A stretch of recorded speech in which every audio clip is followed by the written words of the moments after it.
E aí, pessoal, tudo bem? Nossa, tá alto o som, né? Deixa eu tentar distanciar um pouco. Pessoal, que bom que vocês estão aqui hoje. Tem alguns rostos conhecidos, talvez? Ou eu tô bem louco? Eu te conheço? São Paulo, pode crer. Tá, beleza. Que bom. Se fosse de Brasília, talvez você ia ver a mesma palestra, com pequenas mudanças. Mas, bom, pessoal, hoje a ideia é eu falar um pouco sobre unicórnios, ciência de dados e novos desafios da profissão. Então, eu quis brincar um pouco com... Eu acho que foi com o Dali, nem me lembro qual foi. E tem uma identidade do Instituto Capra, que é onde a gente trabalha, que a gente usa preto e branco. E daí, inclusive, a Ellen acabou de tirar uma foto do slide anterior e mandou para o chefe, ou seja, vai ser a última palestra que eu vou dar para vocês, mas estamos aí, né? E daí eu fico pensando, ou imagino que vocês fiquem pensando, tipo, tá, unicórnio e ciência de dados, né, meu? O que esse cara tá viajando e tal? Eu espero que eu consiga fazer vocês entenderem para onde que eu tô querendo ir nessa ideia do unicórnio, que não é igual empresas unicórnio, é outro rolê, mas antes disso, eu vou me apresentar rapidamente. Me chamo Júlio, eu sou pesquisador do Instituto Capra e pelo Capra Lab eu faço consultoria de dados, então a gente já auxiliou diversas empresas nacionais e internacionais, passando por Globo, Gol, Centauro, Unilever, atualmente Michelin, entre outros. E pela Escola Analítica eu sou educador e facilitador. E o meu objetivo nessa apresentação de 30 minutos é contar para vocês que unicórnios não existem. Então, vai ser algo relativamente difícil e demorado. Logo, eles não existem. E agradeço a atenção de vocês. Amanhã tem mais 2 palestras e a gente conta com a presença. Tá, brincadeiras à parte, vamos lá. Vocês já estão cansados de saber que antigamente a gente tirava poucos dados, que hoje a quantidade de dados geradas e consumidas está em ascensão num nível ridículo. A gente está, boa parte de nós, estamos com dispositivos do nosso corpo medindo nossos dados e a gente acaba talvez modificando um hábito ou outro porque o aplicativo, porque o dispositivo está falando para a gente. Fique de pé, caminhe um pouco mais, corra um pouquinho. E tudo isso a gente percebe desde pegando tipo perspectivas muito longínquas, quando a produção de dados basicamente era baseada pela fala, partindo depois com a prensa, com a publicação de livros, e atualmente chega a ser ridícula as curvas de crescimento informacional. Eu pensei que tivesse mais um slide com outra curva, mas beleza. Tudo isso faz a gente passar por um processo que, em algum momento, a gente tinha uma quantidade muito pequena de dados. E a gente tinha bastante tempo para analisar eles, para ler, para olhar. Chegava a rolar uma certa ociosidade. A gente tinha menos dado, menos informações que a gente precisaria. E as empresas nem se fala, né? Tipo, era muito feeling, era muito chute, era muita sorte, muito questão de arriscar. Com o passar do tempo, a gente começa a ter mais dados. Vem uma empolgação, vem um empoderamento. A gente se sente mais conhecedor da nossa empresa, conhecedor dos nossos desafios, conhecedor do nosso próprio mundo. Porém, o tempo foi passando, a gente começou a perceber que tem muito mais informação, muito mais dados do que a nossa capacidade de consumo possibilita a gente analisar. Isso acaba gerando um certo estresse. Não sei vocês que usam redes sociais e tal, se vocês já sentiram estresse por não estar acompanhando tantas notícias quanto gostariam, não estar se formando em 7 universidades, fazendo 5 cursos ao mesmo tempo, decorando dados para comentar lá naquele papo de bar e tudo mais. Hoje em dia a gente funciona muito com dados, a gente precisa estar sempre com informação para potencializar a nossa opinião. E vem daí, então, essa nova classificação de doença, que já é bem antiga, até eu não lembro se é 2006, que se chama infoxication. Então, é uma mistura de infoxicação, derreteu meu cérebro agora, de infoxication, information com isso Intoxicação, obrigado. Intoxicação, e daí ficou a brincadeira com infoxicação. Então, a intoxicação a partir das informações.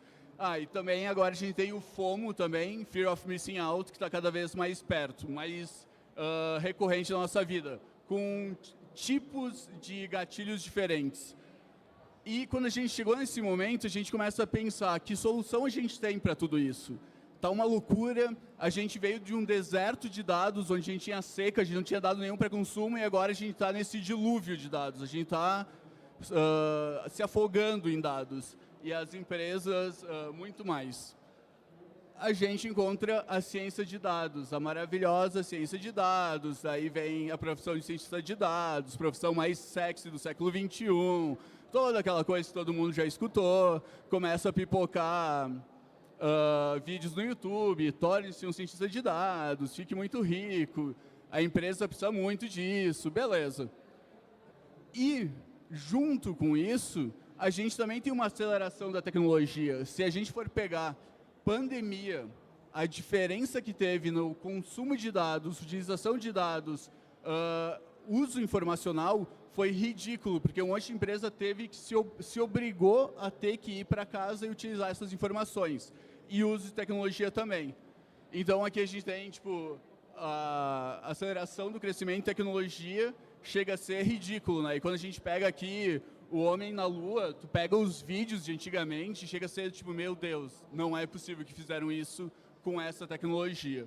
E daí, atualmente, o nosso celular já é mais potente que o fucking nave espacial que os caras usaram. E a gente utiliza para jogar Angry Birds ou whatever, mas é isso aí. Mas, bom, a gente teve a pandemia, foi uma ruptura aí biológica, foi uma questão biológica que acabou tendo uma intensificação no uso da tecnologia e, atualmente, aí no final de 2022, agora início de 2023, a gente tem cada vez mais automação. E daria para colocar aqui as IA generativas, que não entram em automação, mas possibilita diversos tipos de trabalho que há um ano atrás não existia essa possibilidade. Que inclusive vai ser tema de palestras futuras aqui na Campus Party. Mas o que eu quero falar com tudo isso, né?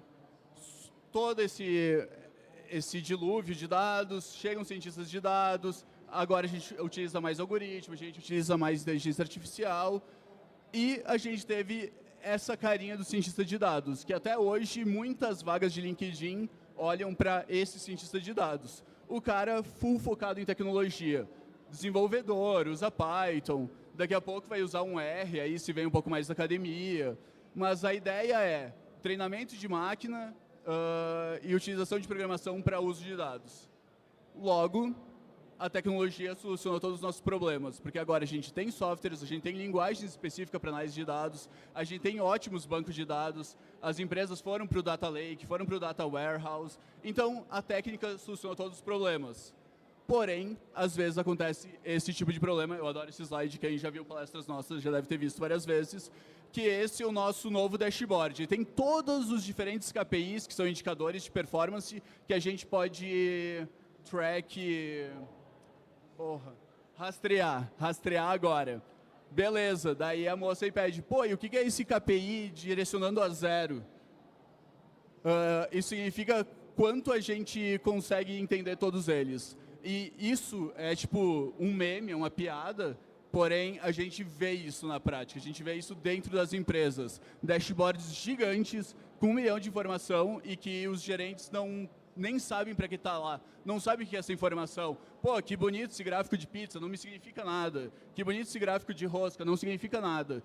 Então, o que acaba acontecendo é que isso também está um pouco desatualizado, não temos dados novos sobre isso, mas em 2017 falaram que 85% dos projetos relacionados a dados falham. E tem muitos projetos de dados que acabam sendo mais lentos do que a gente espera, mais lentos que as empresas esperam. Tem pessoas tirando foto disso. E daí a gente começou a pensar, a gente fez um estudo, a gente entrevistou várias empresas e a gente começou a pensar, por que os projetos analíticos continuam falhando? A gente já tem tecnologia. O CAPRA, o Instituto CAPRA, anteriormente era focado em tecnologia. E o que a gente acabou percebendo é que tinha esses 5 fatores principais. Falha de comunicação é batata, sempre acontece. Palestra amanhã sobre isso. Falta de entendimento do processo. Isso é incrível, como não importa se é uma empresa muito antiga, tradicional, ou empresa muito recente, tecnológica, os processos são bem caóticos. Pouca curiosidade dos envolvidos. Pensamento analítico ainda precisa evoluir.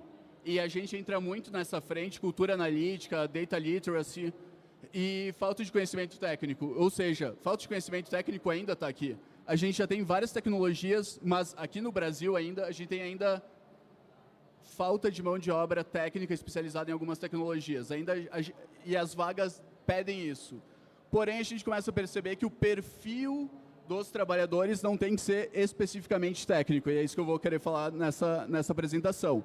A partir desse estudo, que vocês podem acompanhar lá no CapraIn, que são os estudos da Capra, depois vai ter hashtag.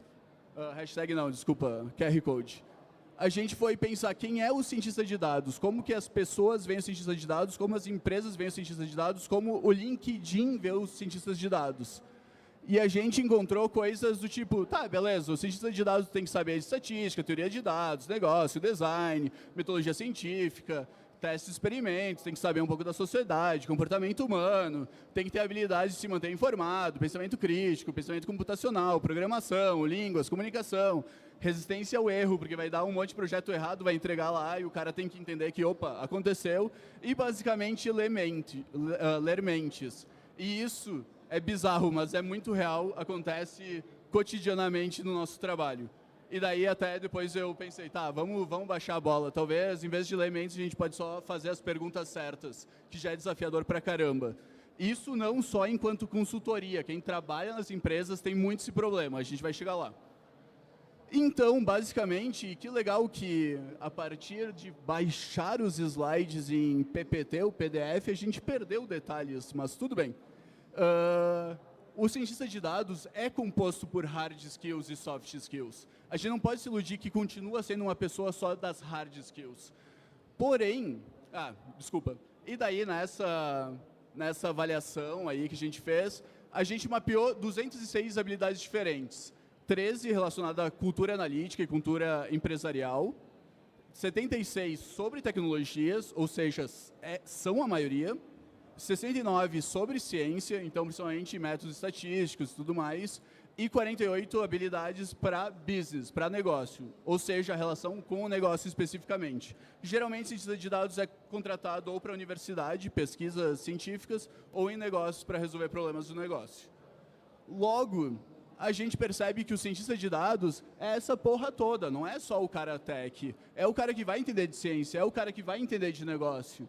E daí eu convido todos vocês a irem no LinkedIn, olhar as ofertas de trabalho e terem coragem de se inscrever numa dessas vagas, porque são tantas habilidades que a gente fica apavorado. É bem improvável que a gente vá dominar todas elas. Então, para nós, quem é o cientista de dados que o mercado quer? O cientista de dados é o unicórnio. E é por isso que a palestra é Unicórnios Não Existem. Então, quem já está na área já deve ter sentido alguma dessas coisas. Quem está querendo migrar para a área, se preparem. Eles querem que vocês saibam tudo. A galera, profissão nova, hype, eles não sabem. Eles querem dizer, tipo, as empresas não sabem o que eles querem contratar. Logo, vamos colocar tudo que é bonito aí no LinkedIn e vamos ver o que a gente encontra. Ou seja, arrisquem. Quem não está na área ainda tenta arriscar porque vale a pena. Logo, a gente tem perfis de cientistas de dados. E aqui daria para incluir mais alguns. Mas a gente tem o cientista de dados mais técnico, o cara que vai manjar muito de programação, vai manjar de machine learning, vai manjar de treinamento de IA. Vai ter o cara mais da estatística mesmo, que vai saber fazer pesquisa, vai saber os métodos, vai fazer testes adequados. E vai ter o cara também, o cara, a mina, o homem, a mulher, desculpa por expressões regionais, que vai entender de business, de negócio, comunicar com o negócio. Mas vocês veem, algumas coisas estão junto. Esse cara conhece software, esse aqui também. Esses dois conhecem pesquisa. A questão é que a área de especialização deles é diferente. E daí, até nesse estudo, vocês vão encontrar lá os arquétipos, que a gente pegou alguns arquétipos mais clássicos vistos nas vagas de trabalho, que vai desde a pessoa hiper TI, que vai fazer toda a engenharia de dados, cuidar toda essa parte mais robusta de base, passando pela pessoa que transforma os dados, passando por quem analisa. Esse carinha aqui é o viajante, a gente chamou, ele é quase um tradutor de dados, ele vai estar navegando nessa galera aqui, ajudando todo mundo a se comunicar. Ele é um especialista de comunicação, basicamente. E esse aqui seria o performer, ou showman, que seria a pessoa que está tentando levar a cultura analítica para a empresa, está tentando valorizar o analytics na empresa, que isso a gente percebe nas empresas também. É muito importante a gente ter alguém forte lá dentro para valorizar o trabalho do analytics, porque senão o analytics fica escanteado, vira um núcleo longe num porão, os antigos meninos da TI que tinha, a galera da TI que ficava escanteada, mas que não participava do negócio. Vou falar mais sobre isso logo mais. E a gente percebeu que a ciência não vai resolver o problema do negócio sozinha. Por que a gente fala de negócio? Porque a maior parte dos cientistas de dados são contratados em empresas. A tecnologia não vai resolver e não resolveu o problema do negócio sozinha. E as hard skills não vão resolver o problema de negócio sozinhos. Então, tipo, a gente tem que trabalhar várias facetas. E a gente se apavora às vezes. Mas eu vou chegar lá, fiquem calmos. Eu estou falando tudo isso para negócio. E quando a gente chega nos tomadores de decisão das empresas, que a gente faz consultoria na parte mais técnica, parte mais analítica, parte mais de negócio, até a alta diretoria, dependendo do tipo de consultoria que é. A gente percebe que eles têm que tomar decisões muito complexas, complicadas, e muitas vezes falta informação. Eles não recebem as informações. Então, não é uma trajetória fácil, eles sofrem bastante. Alguns exemplos, quando tem tão pouca informação e tão pouca cultura analítica, chegava esse tipo de definição. O que a gente precisa de produto de dados? Eu preciso saber qual item eu devo vender mais. Daí a gente é lá do Analytics, chega a pergunta, qual item eu devo vender mais? Sei lá, tá ligado? Tipo, eu nem sei o que a empresa está vendendo, né? Às vezes. Mas tá, eu, Analytics, vou fazer o quê? Eu vou focar no menos vendido para aumentar as vendas desse menos vendido? Eu vou focar no mais vendido, porque ele já vende pra caramba, ele está trazendo bastante lucro para a empresa, vamos vender mais, vamos botar mais marketing em cima disso.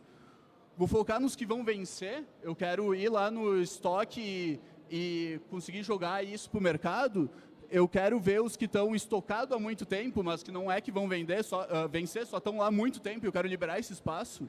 Eu quero ver os que têm mais aceitação do mercado, porque já está barbado, eu só quero aumentar a lucratividade rapidinho aqui. Nesse próximo mês a gente aumenta um pouco, depois está tranquilo.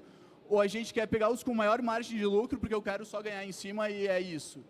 Não sou eu do Analytics que vou resolver isso. É a pessoa de negócio que tem que passar isso para mim. E é por isso que eles têm que saber a importância de o que eles querem, do que eles querem que a gente faça.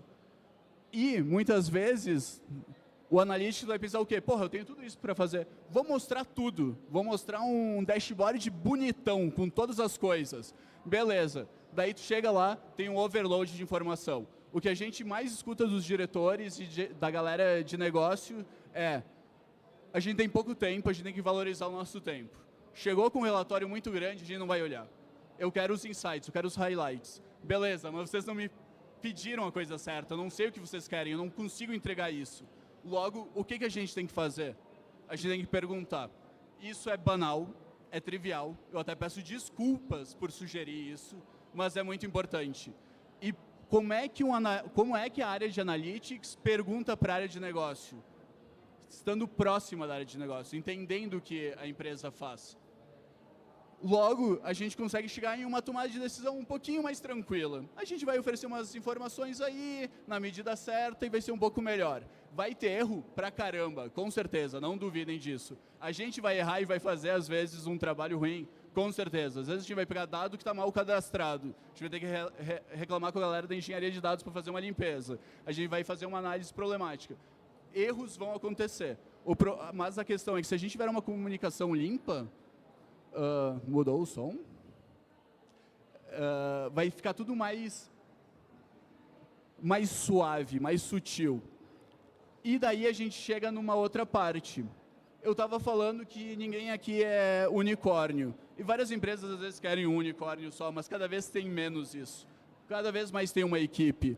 Logo, vamos fazer um time de dados. Vamos propor um time com habilidades diferentes, características diferentes, com uma certa diversidade para potencializar o Analytics na empresa. E aí sim, a gente somar a força coletiva para fazer uma entrega com boa capacidade, boa potencialidade. E aqui a gente vê diversas estruturas de times das empresas, desde estruturas simples, a estruturas um pouquinho mais complexas, já colocando aí um tradutor de dados, até times hipercomplexos, com sobreposição de função, com muitos gerenciadores de processos de dados, e tudo isso pode ajudar ou dificultar o processo. Mas o que eu quero mostrar com isso é que a força não está no indivíduo, a força está mais no coletivo. E aí, nessa diversidade, a gente consegue adequar um pouco melhor. Esse carinha manda melhor de programação. Esses carinha aqui mandam melhor de programação. Legal. Aquela galera manda bem de análise. Só que, para eu comunicar para os negócios, talvez vai ser útil ter uma pessoa que sabe fazer uma visualização adequada. Porque o que acontece muitas vezes é, vou jogar programação nessa pessoa, vou jogar visualização de dados nessa pessoa, vou jogar análise nessa pessoa, e muitas vezes acaba tendo problema. E daí eu venho com essa frase da Ana, que é uma das head de laboratório lá da Capra, que hoje em dia, ter um time de dados já não é mais um diferencial. Até pouco tempo era. O que está sendo um diferencial, de fato, é que as empresas sejam, como um todo, toda organização mais data-driven. Então, é uma mudança, e daí eu vou ter que usar essa palavra, com perdão, mas é uma mudança de mindset da cultura analítica da empresa. Todas as pessoas vão ter que usar mais dados. Não vai ter mais um núcleo especialista. Pessoas do negócio vão aprender sobre análise de dados. E isso já está acontecendo em várias empresas. Eu vou chegar lá quando falar das tendências. E mesmo esse processo sendo artesanal, e é muito artesanal, as empresas que a gente está vendo têm muita coisa artesanal mesmo, a gente percebe muita diferença em times interessados na mudança e times que não estão nem aí para a mudança. E é bem visível as dores, o processo, a dificuldade da integração. E daí eu chego na parte final, nos desafios. E como esses desafios para a área de ciência de dados atualmente podem ser grandes ameaças ou grandes oportunidades. E vai depender um pouco da gente, como a gente vai ver isso. Numa aula recente que a gente fez lá pela Escola Analítica, a gente pegou várias tecnologias novas que estão surgindo, algumas nem tão novas, né? Mas que são meio que umas conexões ou tão mais baratas para ter, tipo eletrodoméstico autônomo, sabe? Isso já tem há muito tempo, mas ainda é muito inacessível. E a gente separou algumas tecnologias que estão mudando muito a nossa área de trabalho. Então, tem tecnologias mais para automação, tem tecnologias mais de integração. Isso aqui, para nós, é uma grande alegria, na verdade. Essas duas primeiras são grandes alegrias. E a gente tem também muitas tecnologias ferramentais. E chega a ser ridículo, né? A gente colocou estatística aqui no meio. Por quê? Porque a estatística deixa de ser um estatístico na empresa fazendo trabalho, mas para todo mundo saber pelo menos a base da estatística. Até a gente tem a Ellen aqui que fez um trabalho bem bom com a Michelin e vai ter que ensinar coisas de análise... Pô, análise prescritiva era? Análise prescritiva para a galera de diretoria, porque não estava tendo comunicação e está tendo que ter um workshop específico sobre conhecimentos básicos de estatística para a galera de business de lá. Mas, bom, o que eu quero falar com tudo isso? Novos tempos, mudança, tudo mais rápido. Inteligência artificial, ano passado, a gente só pensava em treinamento, que demorava 3, 4 anos para rolar algo bom, ou comprar um chatbot da vida. Atualmente, a gente está todo mundo utilizando inteligência artificial generativa. As mudanças do trabalho estão radicais. A gente começa a perceber, a gente é um instituto de data science, que o cientista de dados está meio que para terminar. Quando perguntam para a gente qual é o futuro da profissão cientista de dados, é extinção. Porque a empresa não vai querer mais um cientista de dados. Vai querer que as pessoas de business da diretoria tenham conhecimentos do cientista de dados. Ou seja, não é que a ciência de dados vai terminar, mas o papel cientista de dados analista vai ser disseminado. E eu vou chegar nisso também nos próximos slides. Então, a gente percebe que existe um movimento. começou com cientistas de dados, logo mais começa a criar aí termos bonitos, BI, DS, Analytics, depois Data and Analytics, times de dados, muda para times data-driven, muda para núcleos analíticos, começa a ter forte investimento em data literacy nas grandes empresas, ou seja, movimento está acontecendo, mudanças estão acontecendo. A gente percebe que existe muito mais integração do Analytics com toda a empresa. A gente percebe que a maior parte das empresas está querendo um self-service analytics. A gente está saindo do Big Data para o Small Data. A gente está mudando, inclusive, ecossistemas que antes eram internacionalizados para coisas regionalizadas, a depender da empresa. A cultura analítica está mudando bastante. Os dados deixam de ser um meio para a gente gerar riqueza com o nosso produto final, dados para gerar dinheiro com venda de pneu, para os dados capturados pelos pneus terem um valor em si. Ou seja, essas coisas estão mudando a imagem, a paisagem. E aqui a gente tem 2 pontos importantes. O Data and Analytics composta por negócios e centrada na decisão. Então, a tomada de decisão é o central. Não é mostrar um monte de dados. São dados úteis para a tomada de decisão para a empresa específica.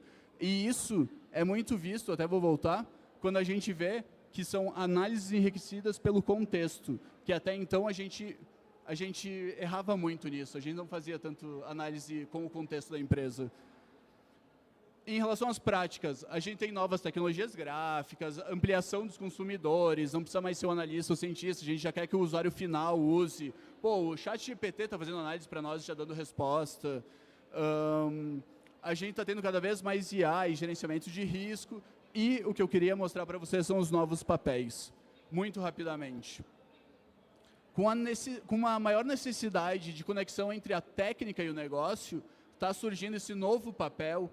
E daí, se vocês pesquisarem em inglês, vocês encontram mais, que é o cientista de negócios. Ou seja, não é mais um cientista de dados, é um cientista de negócio, que vai saber focar nos problemas do negócio da empresa, fazer experimentos e sugerir soluções para os problemas específicos daquela empresa. Cientista de decisões, vocês já devem ter visto lá o cargo, que eu acho que até hoje só existe na Google, mas com o aumento da percepção do valor de boas decisões e práticas data-driven, está surgindo essa posição também. Não estou falando que amanhã vai ter essas posições, mas daqui a alguns anos talvez tenha mais, que é uma pessoa especializada em desenhar processos decisórios. Entender que quando a gente tem que vender tal coisa, a gente analisa isso, isso e aquilo, logo a gente define se a gente vende ou não vende isso. Quem faz um processo bom disso e tem escrito, tem materializado, depois treinamento de inteligência artificial fica mais fácil. O problema das empresas é que elas não têm esses processos. Elas não sabem como tomam decisão. Ou melhor, sabem, mas elas não sabem falar, passar para outra pessoa. A gente depende de uma pessoa específica. A partir da automação das tarefas e produtos de dados acessíveis, a gente vai ter que ter cada vez mais dentro das empresas pessoas especialistas em formação de cultura analítica. Com a descentralização das tarefas e uso de dados, cada vez mais a governança vai estar presente. Não só como uma pessoa governança que vai focar no núcleo de dados, mas um núcleo de governança que vai estar pensando na governança de toda a empresa. Porque os dados vão estar ramificados em todas as pessoas da empresa, não só no Analytics. A gente ainda tem especialistas de ética e legislação, a gente teve pessoas que conseguiram trabalhar muito bem com a LGPD, porém agora com a inteligência artificial, muito provavelmente esse cargo vai estar cada vez mais forte. E IA para análise de dados. Aqui tem uma mudança do cientista de dados que conhece IA para machine learning ou para treinamento de inteligência artificial. Aqui é saber a variedade das ferramentas de inteligência artificial do mercado para já comprar uma mais semi-pronta e ser útil para o negócio. Diferente de treinar a própria inteligência artificial para a própria empresa, que até então era a regra. Então, no final das contas, não existe uma fórmula pronta para o desenvolvimento de habilidades analíticas, e são diversas. Então, eu não venho muito aqui para dizer que está tudo bem, é tudo fácil. É meio caótico e estranho. Não há um caminho melhor ou mais correto que o outro. Talvez tenha alguns caminhos meio ruins, ou até bastante ruins, mas depende muito da pessoa. O que eu acredito ser mais importante é vocês entenderem que a ciência de dados, a profissão cientista de dados, analista de dados, consultor de dados é uma profissão viva e ela está modificando, é dinâmica, não é estável, é bem instável, é um processo cansativo. A galera da tecnologia já vive com isso há bastante tempo. Acontece com todas as profissões da tecnologia. Para se manter